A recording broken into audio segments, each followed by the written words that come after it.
Hi, and welcome to the Ask Dr. Angela podcast with everyone's favorite OBGYN, Dr. Angela Jones. Have you ever been too embarrassed or shy to ask your own doctor about your, girl parts? Well, you've come to the right place to get straight answers.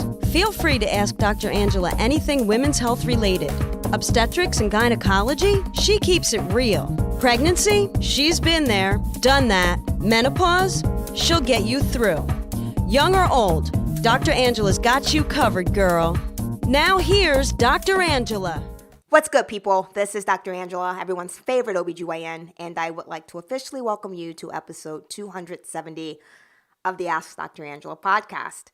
I'm hanging out with my buddy Ming, and he's helping me get these levels right on my podcast. I don't know if you all have noticed it, but it's just been a little bit echoey. So we're trying to improve the sound so that you all get the best quality of my voice. Anyway, you all know that I do a lot of answering of queries for a lot of publications, both online and paper. And I recently got a query from our friends over at Bustle, and this is what they asked me. Dr. Angela, how much period pain is normal?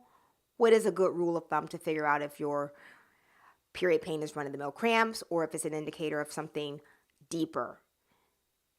Now, that's a really great question because if you're a woman, you're getting a period every month, at least most of us are. And so having period cramps is not going to be something that's completely foreign to you. This is how I'm going to address that. I'm going to tell you that no, it's not uncommon to have cramps during your period, your menstrual cycle. You know, the pain, discomfort that's associated with your period. However, in bold letters, bold capital letters, however, it shouldn't be lifestyle altering. I mean, when you're on your period and you have these cramps, it should not be anything that prevents you from doing, what you routinely do on a day-to-day basis. It shouldn't be incapacitating. It shouldn't prevent you from going to work, school, doing after school activities, etc. So that's first and foremost. Secondly, cramps that are not responsive to conservative measures, things like the non-steroidals, those are going to be Motrin, Advil, Aleve, take your pick. If your cramps are not responsive to medications such as these, it might be indicative that maybe something else is going on. Painful, cyclical periods, pain with intercourse, increased bowel or bladder issues that occur around the time of your period, all of these things might be indicative of a pelvic disease known as endometriosis. I know that you all probably listened to my previous episode on endometriosis, and endometriosis is kind of one of those things that is most commonly overlooked. So if you're having any of the aforementioned symptoms that I just mentioned, it might be worth looking into. And so certainly, if any of the above applies to you and your period cramps are not responding to conservative measures, or if they meet any of the criteria that I just mentioned, painful, pain with intercourse, increased bowel bladder issues, yada, yada, yada, I think that you really need to have a visit with your OBGYN. While it might be normal to have period cramps and discomfort, your periods, again, should not be debilitating. So I hope that this adequately addressed that question.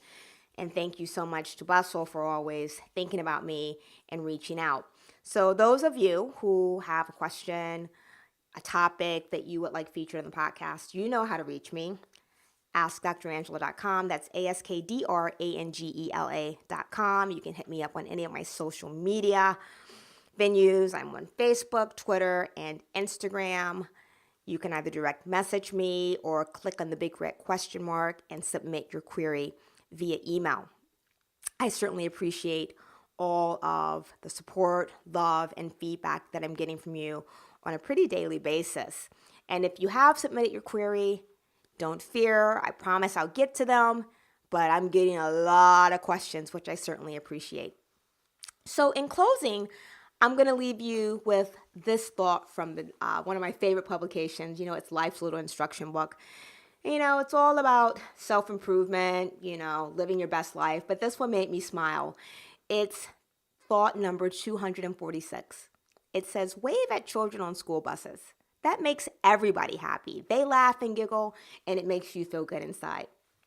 So until next time, look better, feel better, Be better. Cannot wait to reconnect on episode 271 of the Ask Dr. Angela podcast.